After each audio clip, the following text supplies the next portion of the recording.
Hello everyone, आज हम देखते हैं नया एक्ट लैंगिक अपराधों से बालकों का संरक्षण अधिनियम 2012। अब ये एक्ट देखते हैं तो लैंगिक अपराधों से संबंधित बालकों का संरक्षण। तो ये एक्ट बनाया गया था कि जो लैंगिक अपराध है उनको उनसे बालकों को संरक्षण किया जाए, उसके लिए ये एक्ट बनाया गया था। ये 2012 में बनाया गया है। और जब ये एक्ट बना था 2012 में, तब ये 32 नंबर का एक्ट बना है। तो मतलब इससे पहले 31 एक्ट बन चुके हैं। तो ये कौन से नंबर का है? 32 नंबर का। और ये बन के तैयार हो गया था 2012 में। 19 जून 2012 को ये बन के तैयार हो गया है ये वाला एक्ट। अब देखते हैं ये एक्ट बनाया क्यों गया था। तो ये बता रहा है लैंगिक हमला से बच्चों को बचाने के लिए, लैंगिक उत्पीड़न से, अश्लील साहित्य के अपराधों से बालकों का संरक्षण करने के लिए, ऐसे अपराधों का विचारण करने के लिए विशेष न्यायालयों की स्थापना तथा उनसे संबंधित या आनुषंगिक विषयों के लिए उपबंध करने के लिए यह अधिनियम बनाया गया था। तो ये बता रहा है कि जो बालक हैं उनसे उनके साथ ये अपराध हो रहे हैं, तो इन अपराधों को रोकने के लिए और इनके लिए न्यायालयों की स्थापना करने के लिए ये बनाया गया था कि न्यायालय होंगे, उनमें ये इन ऐसे अपराधों से संबंधित कार्रवाई कैसे चलेगी, इसके लिए ये एक्ट बनाया गया था। तो हम आगे देखते हैं। तो इसमें 5 तो चैप्टर हैं और इसमें हम एक एक सेक्शन देखते हैं। इसमें सेक्शन है आई थिंक 47 इसमें सेक्शन है।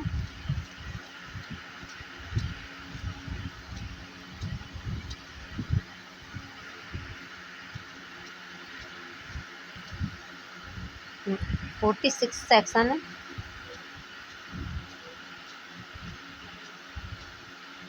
9 चैप्टर है। तो 46 सेक्शन और 9 चैप्टर हैं। तो हम एक एक करके इम्पोर्टेंट क्वेश्चन करते हैं। तो अध्याय फर्स्ट आता है। तो अध्याय फर्स्ट बता रहा है प्रारंभिक, मतलब प्रारंभिक। तो हम पहला देखते हैं। इसमें सेक्शन है पहला, फर्स्ट सेक्शन कह रहा है संक्षिप्त नाम, विस्तार और प्रारंभ। तो ये कह रहा है तो संक्षिप्त नाम क्या होगा। तो इसमें 3 क्लॉज दे रखे हैं। तो पहला क्लॉज बता दिया क्या होगा संक्षिप्त नाम, लैंगिक अपराधों से बालकों का संरक्षण अधिनियम 2012। और तीसरा ये कह रहा है इसका विस्तार कहाँ है। तो अब ये संपूर्ण भारत तक इसका विस्तार है। प्रारंभ कब होगा। तो ये बता रहा है जो केंद्र सरकार जिस दिन बताएगी उस दिन, केंद्र सरकार जिस दिन राजपत्र में अधिसूचना द्वारा नियत करेगी तब ये लागू होगा। तो इसका मतलब ये जब केंद्र सरकार बताएगी तब से ये लागू होगा। अब आ जाते हैं हम डेफिनेशन में। तो सेक्शन आ जाता है हमारा 2। तो पहला देखते हैं गुरुत्व प्रवेशन लैंगिक हमला की डेफिनेशन क्या है। तो ये 5 में दे रखी है। गुरुत्व लैंगिक हमले की दे रखी है 9 में। अब ये आगे बता रहा है कि सशस्त्र बल या सुरक्षा बल के अंतर्गत क्या आएगा। तो ये कह रहा है सुरक्षा बल और सशस्त्र बल या अनुसूची में अंतर्गत सुरक्षा बल या पुलिस बल अभिप्रेत है। मतलब सशस्त्र बल और सुरक्षा बल में क्या आएंगे, जो सुरक्षा बल है हमारी जो आर्मी है और जो पुलिस है वो आएगी इसके अंतर्गत। अब बालक, तो ये कह रहा है बालक के अंतर्गत क्या आएगा। तो जो बालक जो वयस्क है, तो ये अगर बालक से ऐसा कोई व्यक्ति है जो 18 वर्ष से कम का है। जो 18 वर्ष से कम के बच्चे हैं उन्हें हम क्या मानेंगे, बालक मानेंगे। अब आ जाता है घरेलू संबंध।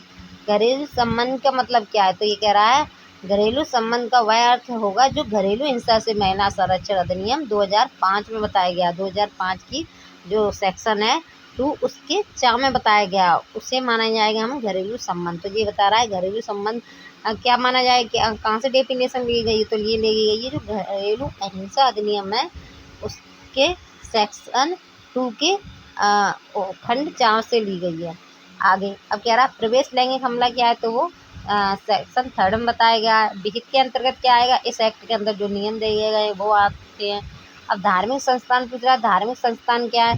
तो धार्मिक संस्थान का वह अर्थ होगा जो धार्मिक संस्थान अधिनियम 1988 में दे रखा है, उन्हें हम मानेंगे धार्मिक संस्थान मानेंगे। अब लैंगिक हमला क्या है। तो लैंगिक हमले की डेफिनेशन 7 में दे रखी है। लैंगिक उत्पीड़न की 11 में दे रखी है।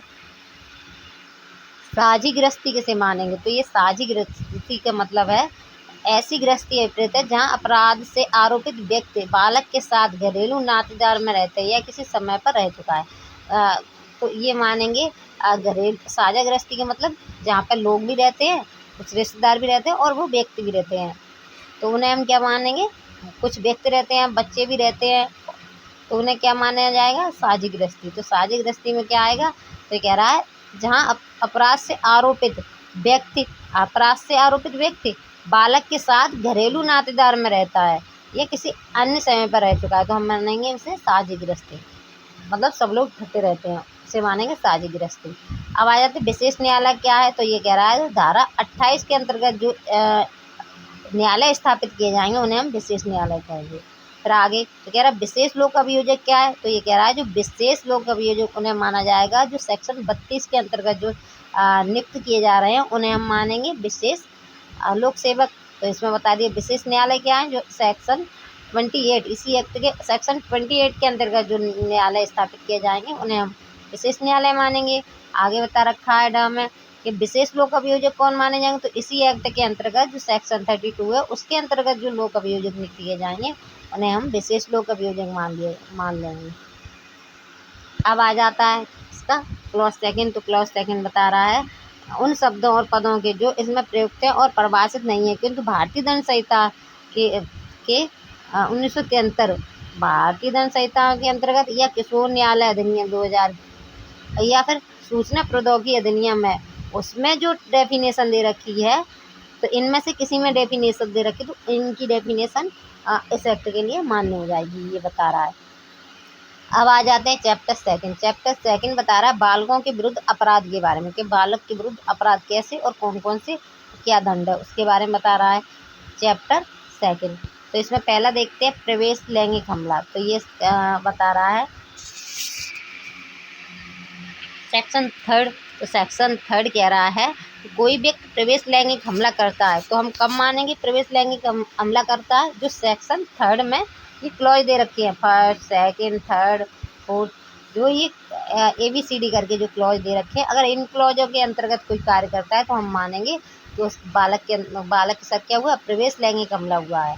और अब 4 में बताया गया प्रवेश लैंगिक हमले के लिए दंड के बारे में बताया गया, तो इनके लिए दंड क्या दिया जाएगा, तो ये कह रहा है जो कोई प्रवेश लैंगिक हमला करेगा वो दोनों में से किसी बात के कारावास से जिसकी अवधि 7 वर्ष से कम की नहीं होगी किंतु जो आजीवन कारावास तक की हो सके। तो ये क्या कह रहा है, प्रवेश लैंगिक हमला है, अगर कोई व्यक्ति लैंगिक हमले से संबंधित कोई अपराध करता है तो उसे दंड दिया जाएगा, उसमें जो दंड की अवधि होगी वो 7 वर्ष से कम की नहीं होगी किंतु आजीवन कारावास दिया जा सकता है और जुर्माने से भी दंडित किया जा सकता है, मतलब और जुर्माना भी लगाया जा सकता है। तो ये बता दिया सेक्शन 4 में। अब देखते हैं सेक्शन 5। तो सेक्शन 5 बता रहा है गुरुत्व प्रवेशन लैंगिक हमला। तो कह रहा है जो कोई पुलिस अधिकारी होते हुए किसी बालक पर या तो पुलिस थाने में ऐसे परिसर की सीमा के अंतर्गत जहाँ उसकी नियुक्ति हुई है वहाँ, या कोई पुलिस किसी थाने के परिसर में, चाहे पुलिस थाने में अवस्थित हो या नहीं हो, या कोई ऐसा कर्तव्य था वहाँ पर, या कोई पुलिस अधिकारी के रूप में ज्ञात हो या उसकी पहचान की गई हो, प्रवेशिक लैंगिक हमला करता है, या तो पुलिस ने किया हो या वहाँ के परिसर में हुआ हो, पुलिस थाने में हुआ हो, या पुलिस जहाँ पर है जो उन्हें क्षेत्र दिया गया उसके अंतर्गत हुआ हो, या किसी पुलिस वाले ने किया हो, या कोई सशस्त्र बल का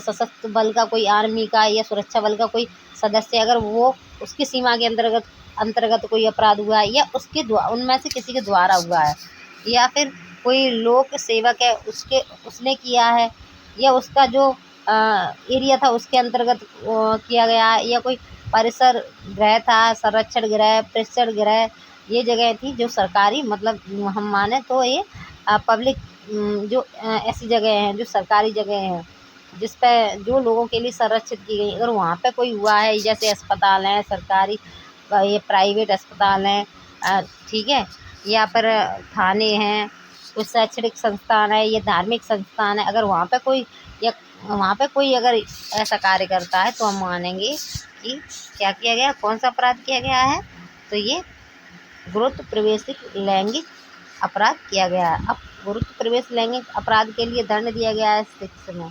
तो इसके अंतर्गत क्या दंड दिया जाएगा, तो कह रहा है कोई गुरुत्व प्रवेश लैंगिक हमला करेगा वो कठोर कारावास से जिसकी अवधि कितनी हो सकेगी, जो 10 वर्ष से कम की नहीं होगी, जो आजीवन कारावास तक की हो सकेगी, और उसके साथ जुर्माना भी लगाया जा सकता है। ठीक है, तो हमने देख लिया गुरुत्व प्रवेश लैंगिक हमले के बारे में देख लिया और उसके दंड के बारे में देख लिया। आगे अब देखते हैं लैंगिक हमला। तो ये सेक्शन 7 बताता है कि लैंगिक हमला तो अगर कोई लैंगिक हमला कोई व्यक्ति करता है किसी बालक पर, तो उसे लैंगिक हमले के बारे में बताया गया। अब इसमें 8 में देखते हैं लैंगिक हमले के लिए दंड। तो क्या दंड दिया जाएगा अगर कोई लैंगिक हमला करेगा? तो ये कह रहा है कोई अगर लैंगिक हमला करता है, लैंगिक हमला करेगा वह दोनों में से किसी बात के अपराध से दंडनीय होगा, जो भांति के कारावास से जिसकी अवधि 3 वर्ष से कम की नहीं होगी, किंतु जो 5 वर्ष तक की हो सकेगी। अगर कोई लैंगिक हमले से संबंधित अपराध करेगा तो उसे जो कारावास दिया जाएगा वो 3 वर्ष से तो कम का नहीं होगा, जो 5 वर्ष तक का हो सकेगा, और उसके साथ जुर्माना भी लगाया जा सकता है। गुरुत्व लैंगिक हमला, सेक्शन 9 गुरुत्व लैंगिक हमला। तो गुरुत्व लैंगिक हमले में बताएगा जो कोई पुलिस अधिकारी होते हुए किसी बालक पर पुलिस थाने में, पुलिस पर्सन में, या कोई सीमा के उनकी सीमा के अंतर्गत या किसी थाने के परिषद में, चाहे वो पुलिस थाने में अवस्थित हो या नहीं हो, उसकी नियुक्ति की गई हो वहाँ के लिए, या कोई कर्तव्य का अनुक्रम कर रहा है वहाँ हुआ है, या कोई पुलिस वाली के द्वारा हुआ है, या कोई सशस्त्र बल का सदस्य उसके द्वारा हुआ है, या उनके क्षेत्र में हुआ है, सुरक्षा बल वाले क्षेत्र वहाँ हुआ उनके द्वारा हुआ, या कोई लोक सेवक है उसके द्वारा किया गया है, या कोई प्रतिपेषण गृह है, संरक्षण गृह है, संप्रेषण गृह वहाँ किया गया है, या वहाँ पे जो नियुक्त है उन सदस्यों के द्वारा किया गया है, या कोई अस्पताल है वहाँ किया गया है, चाहे वो प्राइवेट हो या सरकारी हो, या कोई शैक्षिक संस्थान है, धार्मिक संस्थान है वहाँ कोई किया गया है। ये अगर कोई ऐसा अपराध करता है तो हम फिर मानेंगे, तो 1 मिनट, हाँ, तो उसे हम अपराध मानेंगे। ठीक है, तो हम मानेंगे कि गुरुत्व लैंगिक हमला किया गया है। अब गुरुत्व लैंगिक हमले के लिए दंड दे रखा है सेक्शन 10 में। ये कह रहा है जो कोई गुरुत्व लैंगिक हमला करेगा वह दोनों में से किसी बात के कारावास से जिसकी अवधि 5 वर्ष तक की नहीं हो सकेगी, किंतु जो 7 वर्ष से हो, 5 वर्ष से तो कम की नहीं होगी, किंतु ये 7 वर्ष तक की हो सकेगी, दंडित किया जाएगा, और जुर्माने से भी दंड नहीं होगा। तो ये हमने देख लिए सेक्शन 10 तक देख लिया। एक आध सेक्शन हम और देख लेते हैं। अब सेक्शन 11 आ गया। सेक्शन 11 कह रहा है लैंगिक उत्पीड़न। तो ये तारा अगर कोई बालक के साथ कोई लैंगिक उत्पीड़न करता है, ठीक है, कोई ध्वनि करता है या उसे विवश करता है, तो अगर कोई लैंगिक उत्पीड़न करता है तो ये बताया गया है लैंगिक, तो उसे दंड दिया जाएगा, अपराध माना जाएगा। ठीक है, अब इस अपराध के लिए दंड देख लेते हैं। तो दंड दे रखा है सेक्शन 12 में। हाँ, तो ये कह रहा है लैंगिक उत्पीड़न के लिए दंड। तो ये कह रहा है जो कोई किसी बालक पर लैंगिक उत्पीड़न करेगा वह दोनों में से किसी बात के कारावास से जिसकी अवधि 3 वर्ष से कम की नहीं होगी, 3 वर्ष तक की हो सकेगी। कितना कारावास दिया जा सकेगा? जितना कितना कि वो 3 वर्ष से कम का नहीं होगा, 3 वर्ष तक का हो सकेगा। लैंगिक उत्पीड़न के लिए दंड में क्या दिया जाएगा? कारावास। तो ये कह रहा है अगर कोई लैंगिक उत्पीड़न से संबंधित कोई अपराध करेगा तो फिर उसे जो सजा दी जाएगी वो 3 वर्ष तक की हो सकेगी, दंडित किया जाएगा, और जुर्माने से भी दंड नहीं होगा। तो हमने इस एक्ट के 2 चैप्टर देख लिए, एक बार हम रिवाइज कर लेते हैं।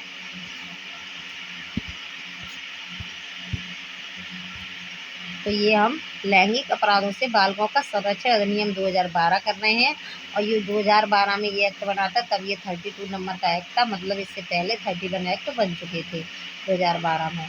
और ये जब ये बन के तैयार हुआ था तो उस दिन था 19 जून 2012 को ये बन के तैयार हो गया था। अब आगे बताया गया कि क्यों ये एक्ट बनाया गया। तो बता रहा है कि जो बालक हैं उनका लैंगिक हमले, लैंगिक उत्पीड़न, अश्लील साहित्य के अपराधों से बालकों का संरक्षण करने के लिए ये एक्ट बनाया गया है, और विशिष्ट न्यायालयों की स्थापना, उनसे संबंधित आनुषंगिक विषय के संबंध में उपबंध करने के लिए क्या किया गया? ये अधिनियम बनाया गया है। तो इसमें चैप्टर है आपके 9 और सेक्शन है 46। तो हम पहला अध्याय देखते हैं। पहला अध्याय बता रहा है प्रारंभिक। इसमें हम पहला सेक्शन देखते हैं। तो पहला सेक्शन बताता है संक्षिप्त नाम, विस्तार और प्रारंभ। इसमें 3 क्लॉज दे रखे हैं। पहला क्लॉज कहता है इसका नाम के बारे में, तो इसका संक्षिप्त नाम है लैंगिक अपराधों से बालकों का संरक्षण अधिनियम 2012। सेकेंड क्लॉज बताता है कि ये कहाँ इसका विस्तार है। तो ये कह रहा है अब ये कहाँ पर है? अब ये संपूर्ण भारत पर है, मतलब जम्मू कश्मीर सहित संपूर्ण भारत पर लागू होगा। और थर्ड बता रहा है ये कब से लागू होगा। तो ये कह रहा है केंद्र सरकार जिस दिन अपने राजपत्र में अधिसूचना देके बताएगी उस दिन से ये देश में लागू हो जाएगा।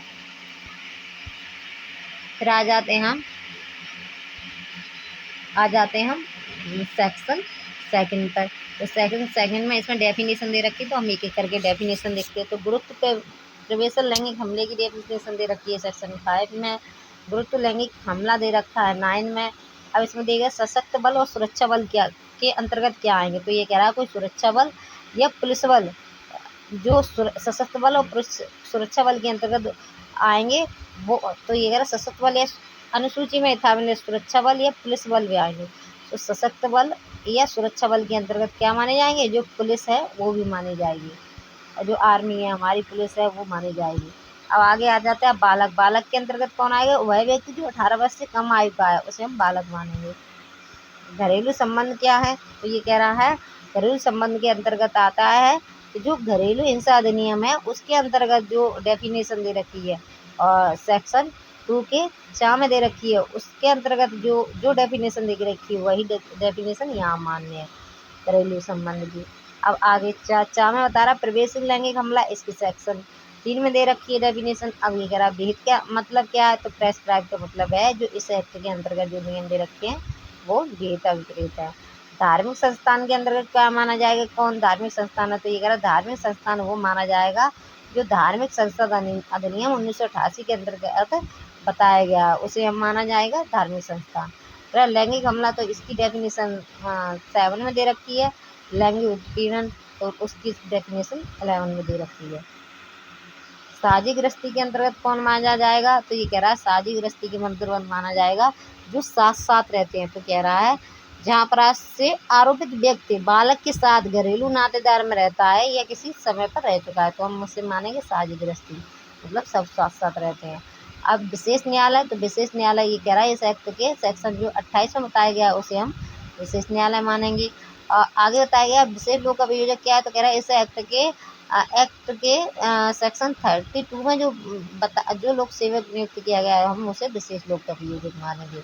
अब आ जाते हैं हम क्लॉज सेकंड पर। तो इसका क्लॉज सेकंड बता रहा है कि अगर कोई, वैसे तो इसमें डेफिनेशन दे रखी है पर अगर कोई डेफिनेशन ऐसी है जो इसमें नहीं दी है तो जो भारतीय अगर भारतीय संहिता में दे रखी है, दंड प्रक्रिया संहिता में दे रखी है, किशोर न्याय अधिनियम के अंतर्गत दे रखी है या सूचना प्रौद्योगिकी अधिनियम इन एक्टों में अगर दे रखी है डेफिनेशन और इसमें नहीं दे रखी तो हम उस शब्द की डेफिनेशन हम यहाँ से देख सकते हैं, तो वो बताया गया है।